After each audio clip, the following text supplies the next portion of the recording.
いよ。パワーアップしたこの商品が今ならとっても高いですよ。そちらの奥さん、こちらどうでしょうか。仕事終わりに嫌味を言ってくる旦那さんを一撃で黙らせることができますよ。あら、本当に高そうね。確かにこれなら文句ばかりのあの人も一撃で沈めることができそうだわ。こちらは買って帰ってからすぐに使えるのかしら。もちろんですよ。追加で購入するものは一切ありませんので、安心してお買い求めください。なら買わせていただこうかしらね。お買い上げありがとうございます。早速帰って旦那を粉砕してくるわ。よし、また売れたね。やっぱり物がいいと売れ行きもいい感じだね。この調子でどんどん行こう。さあ、高いよ高いよ。驚異の吸引力で何でも捉えるこの商品が今なら高いよ。どんなやつでも粉砕するハイパーパワーもあるよ。他の人から羨ましがられること間違いなしだよ。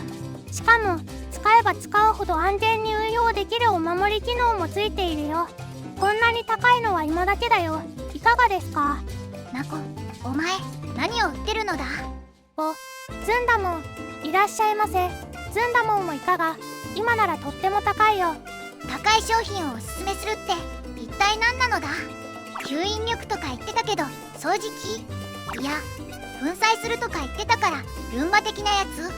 吸引力が強くてゴミを吸い込んだ時に粉砕機能があるエコ的な商品でもあるのだ。ザンギエフだよ。試してみるかい。私のザンギエフを。いや、ちょっと待って、欲しいだ。遠慮しなくていいんだよ。さあ行くぞこっちに来るな。一生こっちに来るな。さあ皆様ご注目ください。このように細かい汚れが飛んでいます。そういう時はこの機能、汚れもゴミもまとめて吸引。獣が逃げるというのなら吸い寄せましょう。こちらまで。今ならおまけもついてくる。ついてくるなよバカ。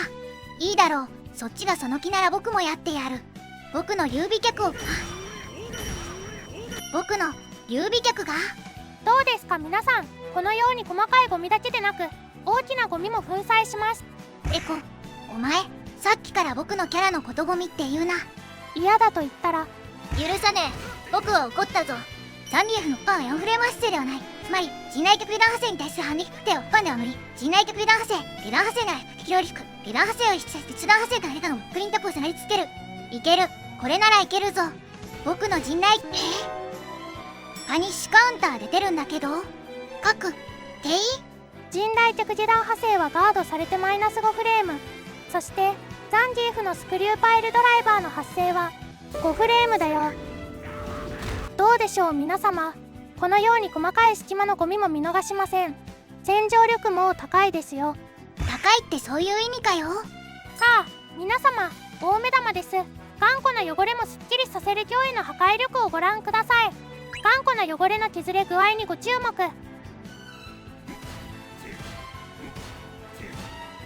ドライブゲージ減りすぎでは。このままではバーンアウトされて死ぬ未来が見える。やるしかない。やるしかないんだ。読まれた。いや大丈夫だ、落ち着け。僕まだ体力はこんなに残っている。そして僕には SA ゲージがたくさん残っている。どうとでもなるはずなのだ。僕のぶっ放しにビビって次の置き攻めは甘くなるはず。次の読み合いへの布石、これは必要な切り返し。フルコンボの1回ぐらい甘んじて受けよう。面白いことを言うね。ずんだもん、筋があるとでも思っているのかい。ふえ、ザンギエフの真骨頂お見せしましょう。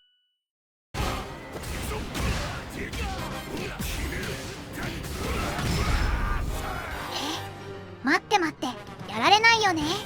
7割近く残ってるんだよ。今 CA 状態とはいえさすがに無理だよね。 SA さんの前に体力ゲージが黄色にすらなってないんだよ。ずんだもん、あなたは昇竜拳の1回ぐらいはやっておくべき。次の読み合いで私に切り返しを意識させておくべき。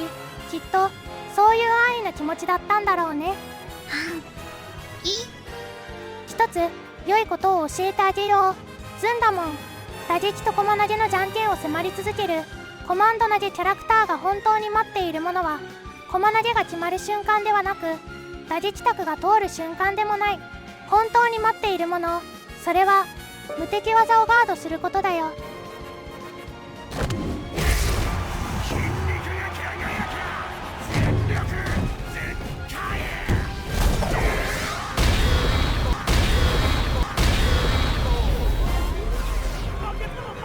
安易な昇竜拳を放してすいませんでした。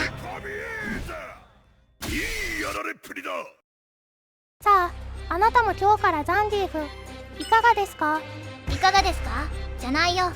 とんでもない目に合わせてくれやがって。令和じゃなかったらボロクソに叩いてるところなのだ。今が令和でよかったな。強いキャラを進めることこそ格闘ゲーマーの本懐。いや、強いキャラだけではなく、強い装備、強い行動、強い攻略法を求めるのはゲーマーの本懐。違うかい、ずんだもんくん。違くない。おっしゃる通り。流行りのキャラを触る、それもゲームとして正しい。そう、正しい。ゲーマーは常に強さを求めているからね。ってことで、今回はクラシックザンギーフの初級者向け動画だよ。イヤー2で生きる権利を与えられたザンギーフの主要な技と必殺技、そしていくつかのコンボの紹介をするよ。対ザンギーフに困ってるプレイヤーもよければ見ていってね。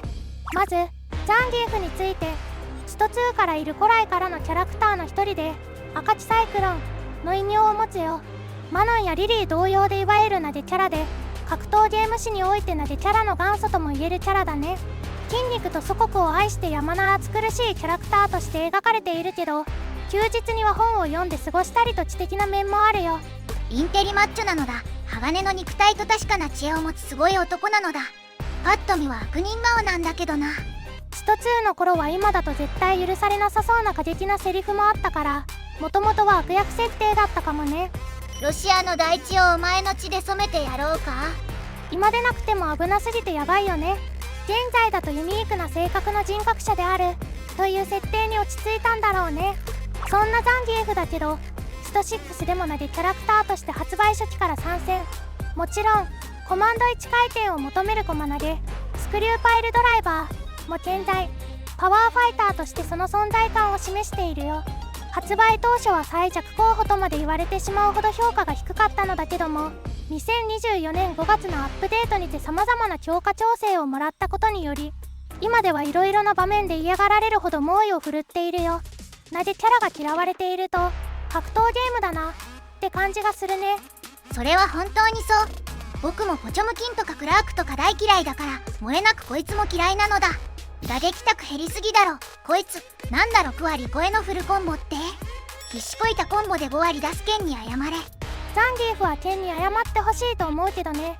近づけなくて困ること多いから。当たり前だろ。苦労しろ。困れ。こっち来るな。ずんだもん。無敵技を読まれた方が悪いんだよ。すいませんでした。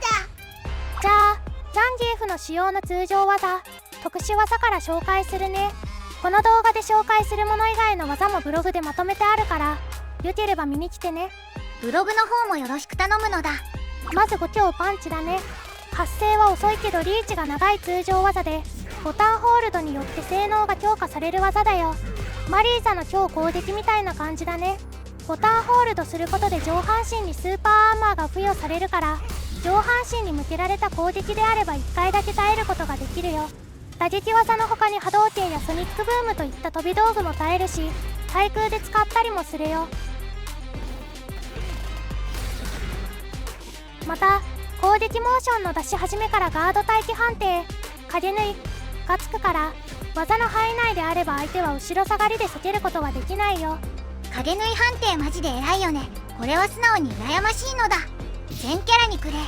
私たちみたいな古からの格闘ゲーマーにとっては、攻撃がからぶるのは面白くないからつけてほしいよね。次に6強系サイクロンニールキック、しゃがみガードすることができない中段属性の特殊技だよ。ヒット時にダウンを奪えるからなかなか強いんだけど、ガードされると反撃が確定する場面が多いから使いどころを見極める必要がある技だね。また先端気味だと反撃が難しいキャラもいるんだけど、インパクトや置き技に負けやすいから過信は禁物だよ。だけど画面端で6強低パニッチカウンターが取れた時は大きなダメージが取れるコンボ指導技になってるよ。立ち回りで使うには工夫がいるけど、画面端での反撃手段では積極的に使ってね。次に6強パンチ、ヘッドバット。ヒットしてもガードされても有利が取れるすんごい術き技だよ。ガードされてもプラス4フレームとザンギーフが大幅有利だから、ガードさせるだけで投げと打撃の2択を迫れるよ。空中攻撃からや落ち攻めの時に積極的に狙って相手をいっぱいつついてあげようね。この技マジですごいよ。偉さを感じる強さ。技キャン可能だからドライブインパクトへも対応できる。どのキャラにあっても強い。全キャラに欲しいのだ。この技が全キャラにあったら、あらゆるカオスが詰め込まれた世紀末ゲームになりそうだね。次に6中キック、2バット。ガエルの2バズーカみたいな飛び膝蹴りで、ヒットもしくはガードさせた時の状況によって有利不利のフレームが変わる技だよ。基本的にはガードされるとザンギーフが不利だけど、先端当てによる持続当てができると有利が取れるよ。先端当ての目安はだいたい2弱系、2弱パンチ ×2 をガードさせた時だね。使うには慣れが必要だけど、先端当てが狙えると攻めの幅が一気に広がるよ。他の牽制技の所感を覚えた後に練習してみてね。次にザンギーフの必殺技について紹介するよ。まずダブルラリアット。パンチボタン2個同時押しで出せる打撃技で、通称ダブラリだよ。ザンギーフが回転しながらぶん殴る打撃技で、スクリューパイルドライバー同様に代名詞的な必殺技だね。技の発生後に少しだけ前後に移動できて、動作途中から飛び道具無敵がついているよ。またコンボの締めで唯一使える必殺技になっているから、打撃卓を通した時にお世話になるよ。空中攻撃無敵はついていないのだけども、技の出し始めにやられ判定が消失するため、対空技でも重宝するよ。オーバードライブ版はパンチボタン3個で出すことが可能で、発生速度とダメージが上がるから性能向上になるよ。また技の出し始めから飛び道具無敵がつく上、動作途中から対空無敵がつくからノーマル版より使いやすくなるよ。そして初段を SE にもしくは SE3 でキャンセル可能のため、コンボパーツとしても重宝するよ。コンボにも対空にもお世話になる必殺技だけど、裏には攻撃判定がないからめくり攻撃は迎撃できないから注意してね。この技さ、空振り時の反撃どうするのだ？後ろにも移動しちゃうから届かない時あってうざいんだけど。基本的には技の硬直を待って攻撃した方がいいね。または攻撃判定が腕の部分にしかないからしゃがみ攻撃からかな。ただね、ずんだもん、今作は便利なシステムがあるよ。便利なシステム？あ、ドライブインパクト。そう、今作は共通システムでドライブインパクトがあるから、過去作のように空振り時のごまかしはできないんだ。ダブラリは空振り、もしくはガードされたら痛い反撃をもらうから注意してね。次にスクリューパイルドライバー。コマンド入力1回転を求める伝統のコマンド投げで、通称スクリューだよ。ホンダの多い超投げやマノンのマネージドレ同様に、ボタン強度によって投げ間合いが変わるよ。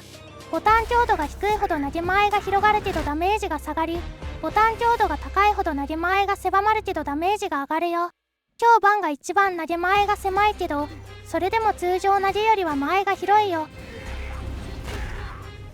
オーバードライブ版は弱版と同じぐらいの投げ間合いになり、ダメージが上がる性能向上版になるよ。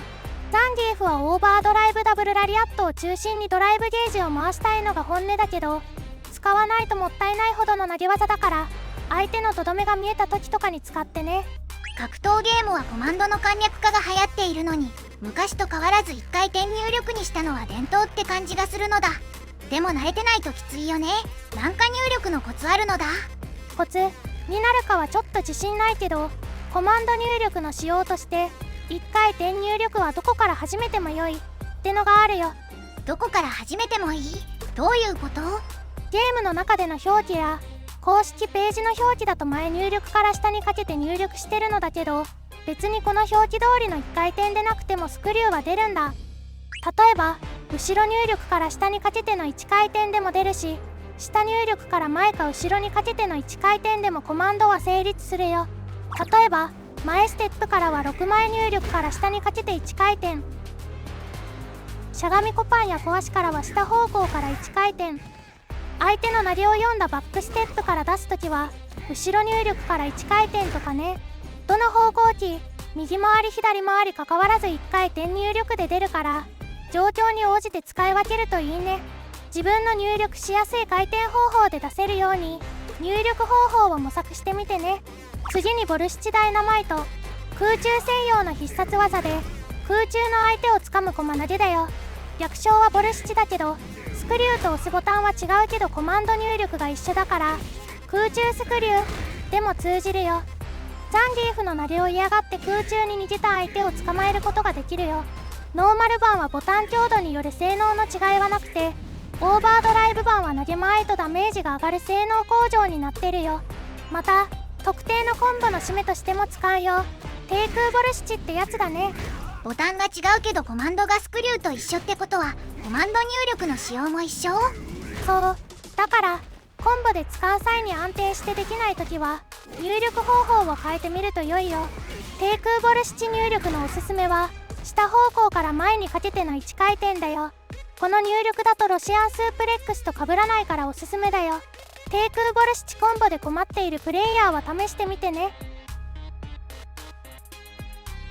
次にロシアンスープレックスとシベリアンエクスプレス、別技なのだけどもコマンドが全く一緒の投げ技だよ。コマンドは一緒だけど仕様は変わるから1個ずつ説明していくね。まずロシアンスープレックス、密着の相手に駒投げを仕掛ける必殺技になってるよ。成立後に相手と位置を入れ替えるから位置入れ替え技としても使えるよ。超バンのスクリューよりダメージは下がるけど発生が遅いからスクリューでは埋まらない場面の投げで使うこともあるよ。細かいフレームの話はこの動画では省かせてもらうけど、初めはスクリューが空振るかもしれない場面で代用できると覚えると楽かな。あとスクリューよりゲージ回収率が高い技になってるよ。ドライブインパクトを返した後などダメージはスクリュー、ゲージ回収はロシアンスープレックスといった使い分けが可能だよ。このゲージ回収率の高さは2024年5月のアップデートからだから、ゲージ回収を目的としてロシアンスープレックスを使ってほしいということだと思うよ。スクリューと使い分ける理由はあるから場面に応じて使い分けてね。そしてロシアンスープレックスと同一コマンドのシベリアンエクスプレス、ロシアンスープレックスが成立しない遠い距離の時に発生して相手との距離によって移動の仕方が変わるユニークな技になってるよ。公式で近距離版、遠距離版と表記違いがあるからここでもそれに習うね。まず近距離版シベリアンエクスプレス、少し身をかがめながら突進して掴みに行くよ。唐突な奇襲行動として狙える駒投げで通常攻撃からキャンセルで出す強襲が強力だね。ノーマル版はボタン強度による差はなくて、オーバードライブ版は突進速度とダメージが向上する性能アップになるよ。通常攻撃からキャンセルで出てくる移動投げ、うざ。そうでしょう、ザンギーフの魅力の一つだよ。ただし通常投げからのキャンセルの場合、近すぎるとロシアンスープレックスが出ちゃうから注意してね。もちろん漏れたら反撃確定だよ。次に遠距離版シベリアンエクスプレス、近距離版の範囲より遠い距離から出した場合、両腕を上げてから相手に突進を始めるよ。モーションが大きくてガード崩しには使い難いのだけど、動作途中からスーパーアーマーが付与されるよ。オーバードライブ版はスーパーアーマーが2回分付与されるよ。相手の行動を見てから狙うのは難しいから決め打ち気味の割り込み手段になるね。遠距離版シベリアンエクスプレス、あんまりやられたことないけど使い道あるのだ。ちょっと難しいね。近距離版を出そうとしたけど相手と位置が遠すぎて漏れてしまったことはよくあるんだけどね。移動速度がもうちょっと速ければねよかったんだけど、現状だと未来予測に近い形でないと狙えないかな。次にツンドラストーム、相手の立ち状態のキック関連の技だけ受け止められる当て身技だよ。立ち状態のキック関連、天の五強キックとか陣内脚とか。そうだね。あとはチュンリーの百列脚とかデカのダブルニープレスとかも該当するね。当て身範囲狭くない？狭いね。発生が5フレームと速くてダメージも悪くないんだけど、取れる技が決まってるから使いがたいね。あとこの技使うならジャンプした方がリターン取れる場面も多いからネタ技の一つかなとは思ってるよ。ありよ。可能性は否定できないね。じゃあ次に超必殺技スーパーアーツ SH エリアルロシアンスラム。斜め上に飛び上がった相手をつかみに行く空中コマ投げの SA だよ。空中の相手にしか当てられないけど、飛び上がりに完全無敵がついてるから相手が空中にいた場合は問答無用でつかみに行くよ。相手の飛び逃げ防止に使うし、コンボの締めとしても使うよ。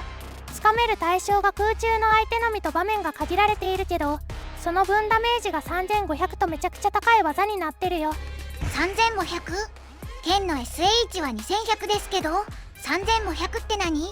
SH だよね。ずるくない？いや、まあちょっとやりすぎじゃないって思わなくもないんだけど、発生が遅いから対空では使いがたいんだよね。相手がジャンプの頂点ぐらい出ないとつかめないから、実際はジャンプ逃げに対する一点読みに近いんだ。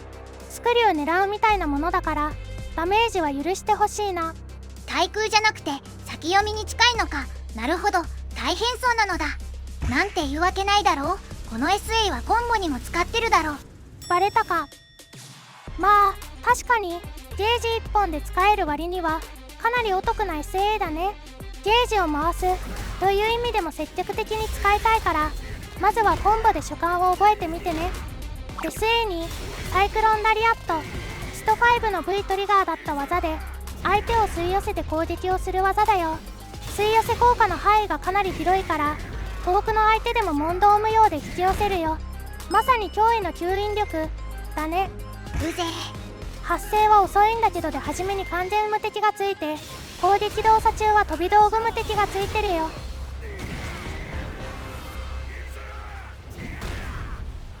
ヒットした時にコマンド入力なし、もしくはコマンド入力あり、そしてボタンホールドといった3種類の派生があるよ。コマンド入力なし版は相手を後ろに叩きつけるので相手との位置を入れ替えるよ。コマンド入力を前もしくは後ろ入力入れっぱなしで相手を運んで叩きつけるよ。ダメージは下がるけど前入力だと相手と位置を入れ替えない技になるよ。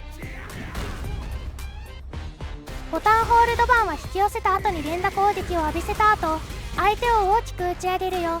もちろん打ち上げた後はコンボに行けるよ。相手の飛び道具への割り込み、コンボに使った後どういう状況が欲しいかで使い分けてね。次に SA さん、ボリショイストームバスター。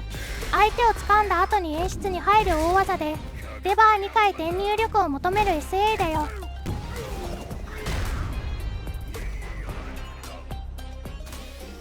現時点でノスト6の最大難易度のコマンド入力だと思うけど、入力が大変なだけあって性能は破格も破格だよ。まずダメージが4800とめちゃくちゃ高く、 CA に至ってはまさかの5300と5割超えのダメージ。そして最大の特徴が暗転時にジャンプ逃げ不可なことだね。 SA さんの暗転終了時に相手が技範囲内で地上にいたら問答無用で相手をつかむよ。なのでザンギエフが SA さんを撃てるとお守りが生まれたなんていうこともあるよ。マノンやリリーの SA さんも駒投げだけど、この2キャラのは反転時に何もしてなければジャンプ逃げができる。でもザンギエフだけはジャンプ逃げを許さない。すごい性能だけどこれ過去作からずっとそうなんだよな。もちろん切り返しにも使えるから SA さんが撃てるザンギエフってだけで恐怖の対象だね。攻めにも守りにも使える脅威な SA さんなんだけど、技を外した時のリスクはめちゃくちゃ大きいよ。SA さんを外した場合は約2秒間ぐらい隙を晒すことになるからめちゃくちゃ重いコンボをもらうことになるよ。スーパーリスクスーパーリターンの大技だね。まあ当たり前のリスクなのだ。スト6発売当初はコンボに組み込めなかったので当たるか当たらないかの大博打という技だったのだけど、なんと2024年2月のアップデートにてオーバードライブダブルラリアットからつながるようになりました。この仕様によりフルコンボのダメージが大きく向上したよ。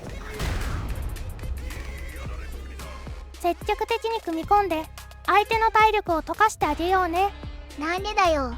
コンボに組み込めるなら安定時にジャンプに出させろよ。ずるいのだ。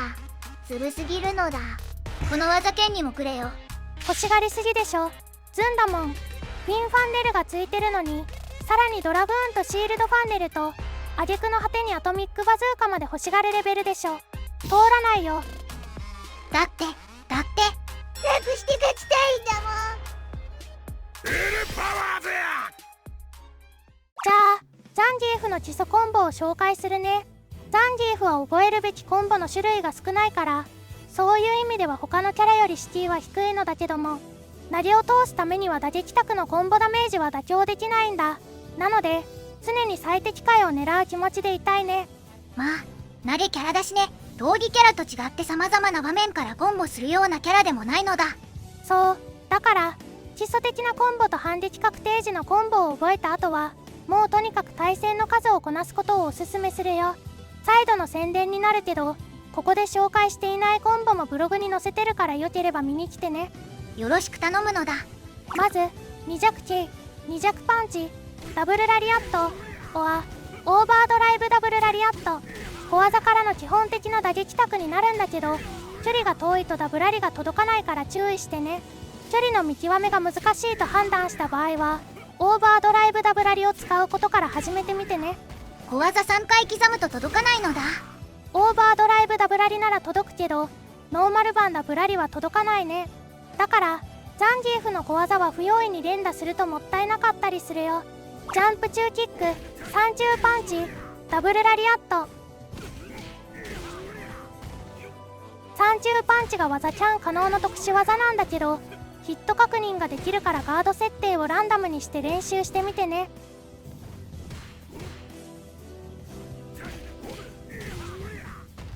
6強パンチ三重パンチダブルラリアット。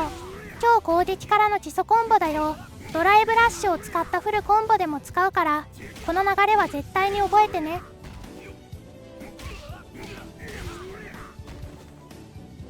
J2 強パンチ6強パンチ三重パンチ SA2 ボタンホールド前ステップ3中パンチ低空オーバードライブボルシチダイナマイト。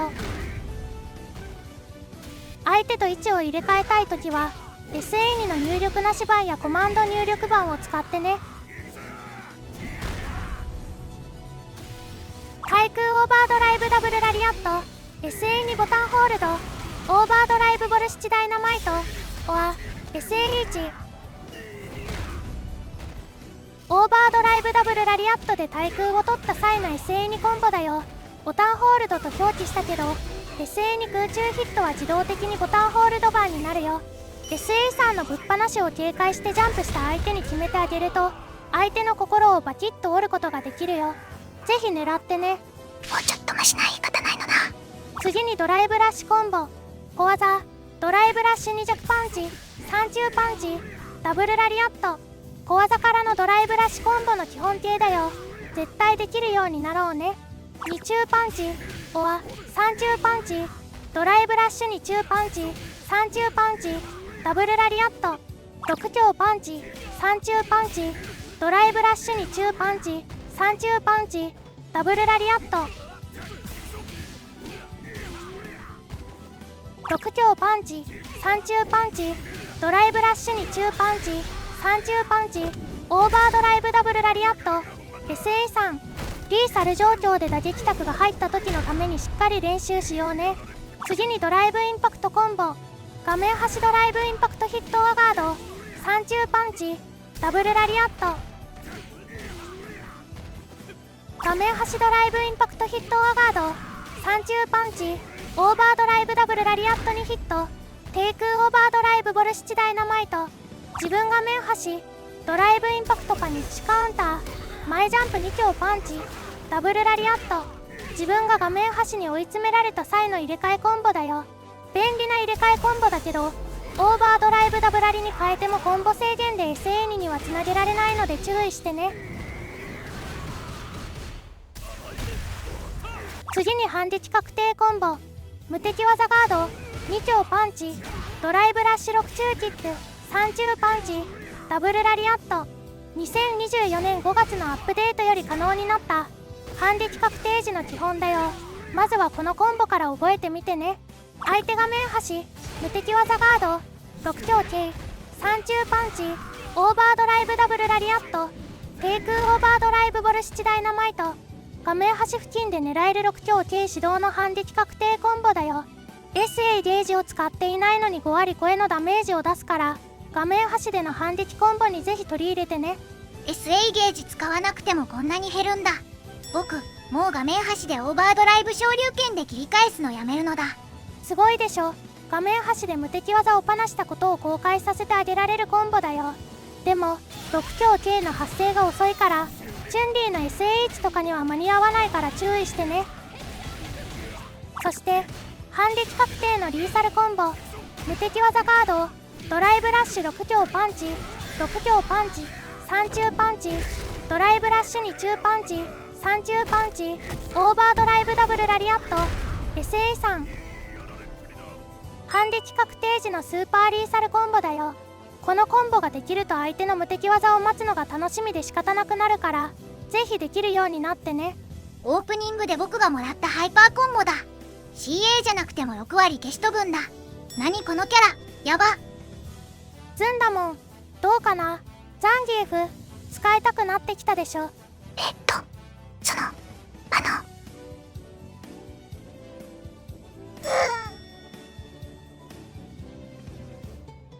いいよこの筋肉を。最後にクラシックザンギエフの所感だけど、火力高いっていいね。捕まえた時の期待値が高いってのはワクワクするよね。コンボがさ、アップデートで6強パンチ始動からできるようになったじゃん。だから打撃タク通った時のダメージがすごいのなんのって、この瞬間のためにザンギエフ触ってるんだなって実感するダメージの高さなんだよね。だろうね。腰抜かすぐらい減るからね。やられてる側としてはたまったもんじゃないけどな。まあでも火力が出るっていいよね。やっぱり数字が高いとテンション上がるのだ。ゲーマーは数字を目指さないとね。ザンギエフはアップデートで重攻撃をはじめとした強化が多かったけど、触ってて強くなったなって感じる。強いのは間違いないなって感じはするね。ただじゃあ勝てるようになったのかって言われるとちょっとわからないかな。というと、強くはなってると思うけど、結局ザンギエフが苦労する課題、場所は変わってないと思うよ。確かに火力と牽制力は上がったけど、弱点克服でなくて元からの長所を伸ばした形だから、相変わらず立ち回りのしんどさはあると思うな。私はザンギエフをアップデートの後から触ってるから大きなことは言えないけど、見た目以上に繊細なプレーが必要だとは感じるよ。ザンギエフが繊細。本当に言ってる？政治？すぐ政治判定するのやめようね。繊細って言い方が良くないのかもしれないけど、考えなしに牽制を振っても事態が解決するわけではないのは確かだよ。当たれば強いのばかりだけど、基本大振りの技ばかりだからね。使う場面をしっかり見極めるのは大事だなと思ったよ。相手に引き打ちに徹底されている中でむやみに振ると、差し返されてそのまま負けるのもあるあるだよ。距離を見極められて待たれると辛いのか。僕もザンギエフ相手は基本的に無理しないし、技の硬直にジャンプ攻撃を指すことも多いから、言われてみると牽制にはかなり神経使うかもね。まあ捕まえた時にそれを補ってあまりある圧殺能力があるから、立ち回りは苦労させていただくけどね。好きに逃げてください。好きに待っててください。その代わり捕まった時は分かってるね。こんな気持ちでやってるよ。まあそれが投げキャラなのだ。今のザンギエフなら他のプレイヤーに勧められる？そうだね。ザンギエフに本格的にキャラ変えするとなると、いろいろ考え方や技術を身につけないといけないのは間違いないのだけど、今めちゃくちゃ流行ってるキャラだし、駒投げキャラの考え方を覚えるという意味でも使っておくことをおすすめしたいね。あと自分のレバーテクニックに改めて向き合えるなって思ったよ。1回転とか2回転のコマンド入力？そうそう、私はアケコンでクラシックザンギエフを使っているのだけど、意外に1回転ってできてなかったんだなって思ったよ。特に増えてだったと思ってなかったから、ちょっとショックだったね。まあ特殊なコマンドではあるからね。昔できてたとしても長い間回してないと忘れちゃうのだ。低空ボルシチダイナマイトのコンボとかも私なら特に練習しなくてもできるでしょって思ってたんだけど、全然そんなことなかったです。改めて練習し直しました。すごい久しぶりにコマンド入力の仕方に向き合ったよ。でもベバテクを改めるないし向上ってことだけでもザンギエフを使い始めてよかったと思ってるよ。なるほどね。ってことはベバテクの向上って意味でもおすすめできるキャラなのか。一回転入力をやったことないプレイヤーはこれを機にやってみてほしいとは思うね。他のゲーム、他のキャラでは楽しめない要素だから、そういう意味でもザンギエフってオンリーワンなんだ。ベバテク以外でも考えたり学べることは多いから、強くて流行ってるうちに触ってみてほしいな。特に無敵技の切り返しを持ったキャラを使ってるプレイヤーには是が非でも触ってみてほしいね。システムを活用した防御方法を模索しないといけないから、いろいろためになると思うよ。はあ、今下強くなさそうだしね。それは本当にそう。レスリングは無敵だ。今回はクラシックザンギエフの初級者向け動画だったよ。技の解説に重点を置いたつもりだったから、今からザンギエフを触るプレイヤーやザンギエフがよくわからないってプレイヤーに何かしらの参考になったなら嬉しいな。とりあえず反撃確定のコンボが重いのは分かったのだ。今日からザンギエフに無敵技を打つときは命をかけます。確かに反撃確定コンボ重いけど、打たないといけない場面は確かにあると思うから、そこは読み合いになるよね。まあ近づかれてる時点でアウトって考えるのだ。ところでザンギエフはどういうプレイヤーにおすすめなのだ。キャラ性能で判断するという意味なら、一発にかけたダメージが大きい方が好きってプレイヤーだね。苦労して近づいて読み勝てた時の破壊力で生きていることを実感する人にはおすすめだね。悪い言い方だと、パチンコが好きな人だね。ザンギエフをどんなにカッコつけた言葉で飾っても、このキャラは始終に不一。攻略、論理、やり込み、そんなありきたりな概念なんてクソくらえ。ザンギエフには理屈で戦えるけど、ザンギエフは理屈では戦えない。つまりザンギエフに求められているのは情熱。情熱は論理に勝る。情熱あふれる駒投げで相手のやり込みを否定したいプレイヤーにおすすめだよ。お前ザンギエフ使いにもそれ以外からも怒られるぞ。大丈夫だよ。ザンギエフ使いはみんなわかってるって。まともな感性で触るキャラじゃないってね。だってそうでしょ。外したいマテリアルが再生産を迷いなく打てるなんて、まともにリスクリターンを考えてありえないわけで、それを読み合いとか唯一の切り返しとか言ってるんでしょ。ちょっと何言ってるかわからなくない。というか切り返しないとか言いつつ、撤収終わり。最後までご視聴いただきありがとうございました。また次の動画もよろしく頼むのだ。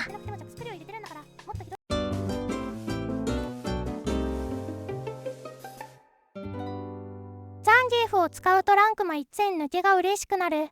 それほどでもないゲーマーチャンネルだよ。